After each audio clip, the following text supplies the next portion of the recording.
भागलपुर के शाचक थाना क्षेत्र अंतर्गत भिकनपुर स्थित हनुमान मंदिर में हनुमान जी की मूर्ति को असामाजिक तत्वों द्वारा क्षतिग्रस्त किए जाने के बाद स्थिति बिगड़ने से पहले मौके पर एसडीओ डीएसपी दलवल के साथ पहुंची और मामले की जांच में जुट गई। स्थिति फिलहाल नियंत्रण में है। मौके पर पुलिस बलों की तैनाती कर दी गई है। संबंध में सिटी डीएसपी अजय चौधरी ने कहा कि स्थानीय लोगों द्वारा यह भी कहा गया है कि मूर्ति थोड़ी सी पहले से क्षतिग्रस्त थी, लेकिन बावजूद हम सीसीटीवी की जाँच कर रहे हैं। किसी असामाजिक तत्वों की करतूत सामने आती है तो सुसंगत धाराओं में प्राथमिकी दर्ज कर कार्रवाई की जाएगी। कहा कि फिलहाल पितृपक्ष के बाद मूर्ति के क्षतिग्रस्त हिस्से को गंगा में विसर्जित कर मूर्ति के हाथ को फिर से बनाया जाएगा। बता दें कि हनुमान मंदिर में सुबह जब स्थानीय लोग पूजा करने पहुंचे तो हनुमान जी की मूर्ति को क्षतिग्रस्त पाया गया। इसके बाद स्थानीय थाना पुलिस मौके पर पहुंची, स्थिति को नियंत्रण में किया। इन लोगों द्वारा बताया गया कि पहले से भी थोड़ा सा क्षतिग्रस्त था, किसी भी हादसे में शायद टूटा है। ये फिर भी हम लोग सीसीटीवी यहाँ पे लगा, उसको छानबीन कर रहे हैं और उसमें जो भी कुछ आएगी उसमें सुसंगत धारा में प्राथमिकी दर्ज कर कार्रवाई होगी। यहाँ पे एसडीएम और हम लोगों ने विजिट किया है। यहाँ पे हम लोगों ने एक्स्ट्रा बल की तैनाती भी कर दी है। फोर्स और मजिस्ट्रेट को भी हम लोग संयुक्तादेश निकाल कर तैनाती कर रहे हैं।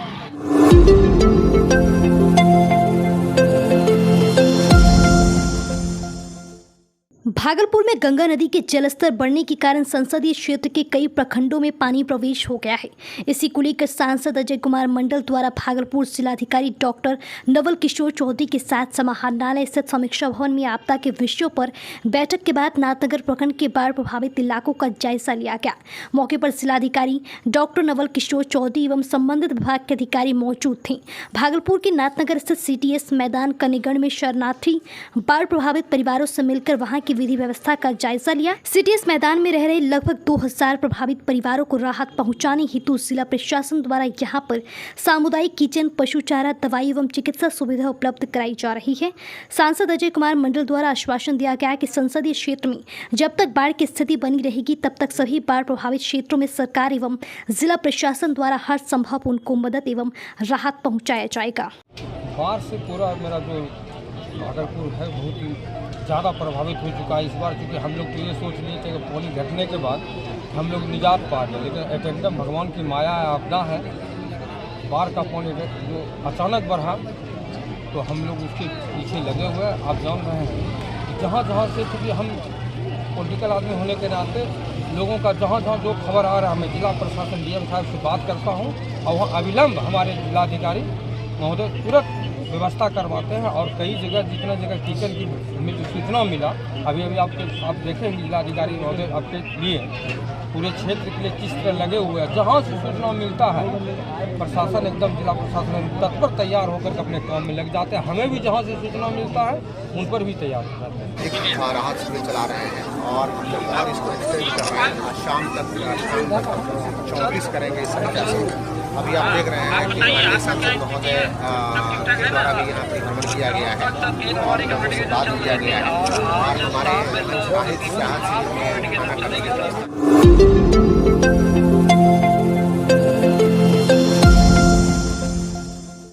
बिहार के कई जिलों में बाढ़ ने बड़ी विनाश लीला मचाई है।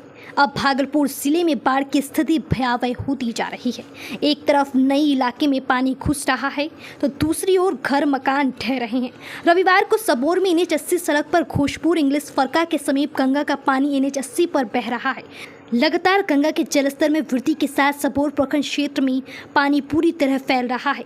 सबौर NH80 सड़क पर खानकित्ता से लेकर घोषपुर डाइवर्सन इंग्लिश फरका सहित अन्य जगह सड़क पर पानी पार कर बह रहा है और प्रखंड के दक्षिणी क्षेत्र लैलख, परघड़ी, कुरपत सहित अन्य गांव भी पूरी तरह गंगा के बाढ़ के पानी से जलमग्न हो गया है।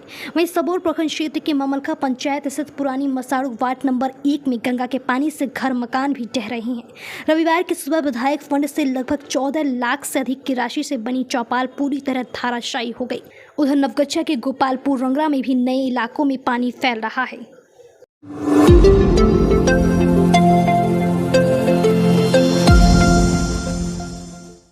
भागलपुर जमालपुर रेलखंड स्थित वरियारपुर रतनपुर स्टेशन के बीच रेल पुल संख्या 195 के गार्डर के पास गंगा का पानी पहुंच गया है। सुरक्षा की दृष्टि से रेलवे ने कई ट्रेनों को रद्द कर दिया, वहीं कुछ का मार्ग परिवर्तन किया है। रेलवे ने मालदा रेल मंडल के जमालपुर भागलपुर रेलखंड पर चलने वाली सभी ट्रेनों के परिचालन को शनिवार की मध्यरात्रि से बंद कर दिया है। इस रेलखंड के वैयारपुर और कल्याणपुर रोड रेलवे स्टेशन के बीच बाढ़ के पानी का दबाव रेलवे ट्रैक पर बन जाने के कारण यह निर्णय लिया गया। इस निर्णय के आलोक में इस रेलखंड पर चलने वाली तमाम ट्रेनों को या तो डाइवर्ट कर दिया गया है या फिर उन्हें शॉर्ट टर्मिनेट कर दिया गया है। इस प्रकार जमालपुर से भागलपुर का रेल संपर्क पूरी तरह भंग हो गया है। प्राप्त सूचना के अनुसार 18603 भागलपुर रांची एक्सप्रेस को जमालपुर तक शॉर्ट टर्मिनेट किया गया है। रेलवे ने अपनी नोटिफिकेशन में कहा है कि 21 सितंबर को चलने वाली विभिन्न ट्रेनों के परिचालन को संशोधित किया गया है। इस सिलसिले में ट्रेन संख्या 18603 भागलपुर रांची एक्सप्रेस को जमालपुर तक चलाया गया। वहीं ट्रेन संख्या 05672 आनंद विहार गुवाहाटी स्पेशल एक्सप्रेस को मुंगेर और कटिहार के रास्ते चलाया गया, जबकि 21 सितंबर को रवाना हुई 12368 डाउन आनंद विहार भागलपुर विक्रमशिला एक्सप्रेस को जसीडीह बांका के रास्ते चलाया गया। इसी प्रकार 13416 down Patna Malda town express को जमालपुर मुंगेर कटिहार के रास्ते भागलपुर लाया गया। इसी प्रकार 13242 down Rajendra Nagar Banka intercity express को शनिवार को झाझा जसीडीह के रास्ते चलाया गया, जबकि 15554 डाउन जयनगर भागलपुर एक्सप्रेस को बरौनी तक ही चलाया गया। 13420 मुजफ्फरपुर भागलपुर जनसेवा एक्सप्रेस को समस्तीपुर तक रखा गया। इसी प्रकार 20 सितंबर को यात्रा आरंभ करने वाली 13484 डाउन भटिंडा बालूर मठ फरक्का एक्सप्रेस को जमालपुर मुंगेर कटिहार के रास्ते डाइवर्ट किया गया, जबकि 21 सितंबर को यात्रा आरंभ करने वाली 13413 अप फरक्का एक्सप्रेस को भागलपुर बांका के रास्ते चलाया गया। Train number 13032 Jaynagar Howrah express को क्यूल झाझा आसनसोल के रास्ते चलाया गया, जबकि 22 सितंबर को यात्रा आरंभ करने वाली 13409 up Malda town Kiul intercity express को सुल्तानगंज तक ही चलाया जाएगा। इसी प्रकार 15658 अप कामाख्या दिल्ली ब्रह्मपुत्र मेल कटिहार बरौनी के रास्ते डाइवर्ट रूट से चली। रेलवे द्वारा जारी नोटिफिकेशन में आगे के दिनों के लिए ट्रेन रेगुलेशन का जिक्र नहीं किया गया है। किस तरह का परेशानी फेस कर रहे हैं? काफ़ी परेशानी हो रही है लोगों को। जो पैसेंजर्स हैं वो देर रात से ही काफ़ी डिस्टर्ब चल रहे हैं, क्योंकि रेल का जो परिचालन बंद हुआ है उसकी वजह से जो सामान्य जनता है जो ट्रेन में इधर उधर जा रही है वो काफ़ी परेशानी उनको हो रही है। कैंसिल हो जा रही है ट्रेन, लोगों को पता नहीं चल रहा है, काफ़ी परेशानियां हो रही हैं, लोगों को कोई इन्फॉर्मेशन नहीं है, अफरा तफरी का माहौल मचा हुआ है। और दूसरी चीज़ क्या है कि जो लोगों को लंबा रूट तय करना है उनके लिए प्रॉब्लम ये हो रही है कि समय लेकर के उनको चलना पड़ रहा है, कोई कन्फर्मेशन नहीं है। रेलवे के द्वारा जो हमें निर्देश मिल रहा है उसी के अनुसार हमें काम करना पड़ रहा है, और ये काफ़ी ज़्यादा परेशानी की बात है। विभाग को गंभीरता से लेना, विभाग को देखिए इस पे बहुत ही गंभीरता से लेना चाहिए, क्योंकि जो लोग भी ट्रैवल कर रहे हैं आपकी रिस्पॉन्सिबिलिटी है कि उनको सही टाइम पर और सही जगह पे पहुंचाने की।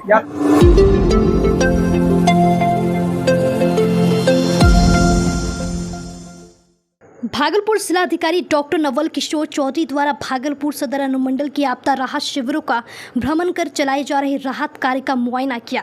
टीएनबी कॉलेजिएट में संचालित राहत शिविर में संचालित राहत कार्य का मुआयना किया तथा वहां ठहरे हुए पीड़ित परिवारों से मिलकर वहां की व्यवस्था के संबंध में फीडबैक लिया। उन्होंने वहां संपूर्ण फील्ड के कैंप में यत्र तत्र मवेशियों को देखकर व्यवस्थित रूप से मवेशियों को एक ओर ठहराने का निर्देश दिया एवं खाली जगह में और परिवारों को ठहराने एवं शौचालय की पर्याप्त व्यवस्था करने के लिए निर्देशित किया। कैंप में शौचालय की संख्या बढ़ाने एवं उसकी साफ सफाई निरंतर करवाने के लिए नगर निगम के नगर प्रबंधक को निर्देशित किया गया। तदुपरांत वे सीटीएस नाथनगर की शरण स्थली का मुआयना किया, वहां नीचे पॉलीथीन बिछाकर खाना परोसने का निर्देश दिया। साथ ही शिविर में साफ सफाई की पूर्ण व्यवस्था रखने तथा मवेशियों के लिए पशु चारा की व्यवस्था करने हेतु जिला पशुपालन पदाधिकारी को निर्देशित किया। उन्होंने पुलिस उपाधीक्षक नगर को शिविरों की सुरक्षा के लिए पुलिस बल की व्यवस्था करने तथा शिविरों की गश्ती करवाते रहने के लिए निर्देशित किया। दोनों शिविरों के प्रभारी पदाधिकारी को शिविर संचालन के लिए एक स्थानीय समिति का गठन करने के लिए निर्देशित किया और कहा कि स्थानीय समिति में प्रभावित परिवार के लोग शामिल रहेंगे, उनकी देखरेख में ही शिविर का संचालन किया जाएगा।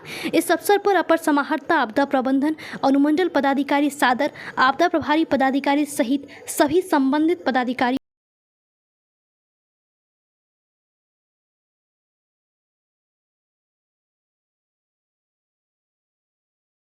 आनंद प्रपैती के अनुमंडल पुलिस कार्यालय पहुंचे, जहां उन्हें कोर्ट ऑफ ऑनर किया गया। वहीं डीआईजी विवेकानंद कार्यालय का निरीक्षण एवं विभिन्न गतिविधियों के साथ विधि व्यवस्था का जायजा लिया, जिसके बाद प्रपैती थाना पहुंचने पर उन्हें कोर्ट ऑफ ऑनर से सम्मान दिया गया। वहीं मीडिया से बात करते हुए उन्होंने बताया कि अनुमंडल कार्यालय एवं प्रपैती थाना का निरीक्षण किया गया। इस क्रम में सारे अभिलेख, अपराध एवं अनुसंधान से संबंधित विभिन्न पंजियों का निरीक्षण किया गया एवं प्रपैती आने का मुख्य उद्देश्य पदाधिकारी की कार्यक्षमता एवं अपराध के विरुद्ध कार्रवाई करने की शैली का जायजा लेना था। उन्होंने बताया कि प्रपैती में लूटकांड एवं डकैती के मामला ना के बराबर हुए हैं। पुलिस की मदद को लेकर स्थानीय ग्रामीणों की भी प्रशंसा की। पुलिस विभाग के कर्मियों द्वारा प्रशंसनीय कार्य को लेकर चिन्हित कर पुरस्कृत करने की बात कही गई। इसीपुर थाना में भवन को लेकर उन्होंने बताया कि पूरे बिहार पुलिस बिल्डिंग का टेंडर के माध्यम से निविदा आमंत्रित किया गया है एवं भागलपुर में लगभग 100 पुलिस भवन का जीर्णोद्धार किया जाना है। कार्य प्रगति पर है, बहुत जल्द कार्य प्रारंभ हो जाएगा। आज मेरे द्वारा अनुमंडल पुलिस पदाधिकारी कहलगांव 2 तथा पीरपैती अनुमंडल तथा पीरपैती थाना दोनों का निरीक्षण जो है किया जा रहा है और इस क्रम में जो सारे अभिलेख हैं अपराध और अनुसंधान से संबंधित तथा सरिस्ता के अन्य अभिलेख जैसे गुंडा पंजी होता है, डकैती पंजी, इन सभी का निरीक्षण किया जा रहा है। और हमारा मुख्य जो उद्देश्य है कि एक तो पदाधिकारियों की कार्यक्षमता और उनकी जो काम करने के बारे में ज्ञान है उसका आकलन करना, उसके बाद उन्हें सही तरह से कार्रवाई और जो सरिस्ता के अभिलेख हैं उनको संधारण करने के संबंध में जानकारी देना। यह खुशी की बात है कि यहाँ पर अपराध नियंत्रण की स्थिति अच्छी है और पिछले कई सालों से डकैती की कोई भी घटना पीरपैती थाना में या पीरपैती अनुमंडल जो वर्तमान पीरपैती अनुमंडल है यहाँ से प्रतिवेदित नहीं हुई है। लूट की एक घटना पीरपैती थाना में प्रतिवेदित हुई है जबकि अनुमंडल में 4 घटनाएं प्रतिवेदित हुई हैं।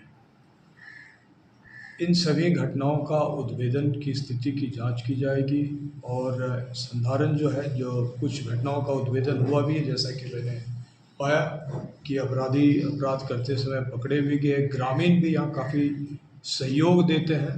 इनफैक्ट 2 ऐसे अपराधी जो लूट करके भाग रहे थे उन्हें ग्रामीणों द्वारा ही पुलिस को पकड़कर हवाले किया गया। तो यह बहुत अच्छा संदेश जाता है। जनता हमारी आँख कान नाक होती है, उनके सहयोग के बिना पुलिस एक कदम भी आगे नहीं बढ़ सकती। दोनों के समन्वय से ही एक बेहतर पुलिसिंग व्यवस्था जो है वह दी जा सकती है।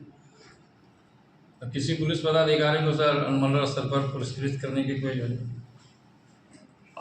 अनुमंडल स्तर पर अभी जो है अच्छे कामों का सारा ब्यौरा मांगा गया है और कुछ पदाधिकारी जो अच्छा काम कर रहे हैं निश्चित रूप से उन्हें चिन्हित करके पुरस्कृत किया जाएगा।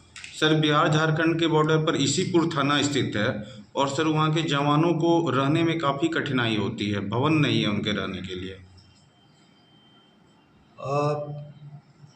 ये अच्छी बात है कि आप लोगों ने इसकी जानकारी दी है कि क्योंकि जवानों की संख्या हमारे यहाँ बड़ी है और महिलाओं की संख्या भी पुलिस में काफ़ी बड़ी है, तो रहने की समस्याएं उत्पन्न हो रही हैं। तो इस संबंध में वहाँ पे जो है प्रस्ताव पूर्व में गया है, तो उसकी क्या स्थिति है यह जांच करना होगा और वैकल्पिक व्यवस्था जो है अभी प्रदान करने के लिए वरीय पुलिस अधीक्षक को निर्देशित किया। भागलपुर थाना का भी निर्माण कार्य सर चिन्हित भूमि कर लिया गया है, शुरू नहीं किया गया है। देखिए, बिहार पुलिस बिल्डिंग कॉरपोरेशन जो है टेंडर के माध्यम से इन्होंने सारी निविदाएं आमंत्रित की हैं और भागलपुर ज़िले के कम से कम 100 ऐसे भवनों का जीर्णोद्धार होना है और कुछ नए भवनों का निर्माण भी होना है। तो यह कार्य जो है प्रगति पर है और अगले 3 महीना में टेंडर की प्रक्रिया मेरी जानकारी में हो गई है, तो अगले 3 महीनों में काम भी प्रारंभ हो जाएगा।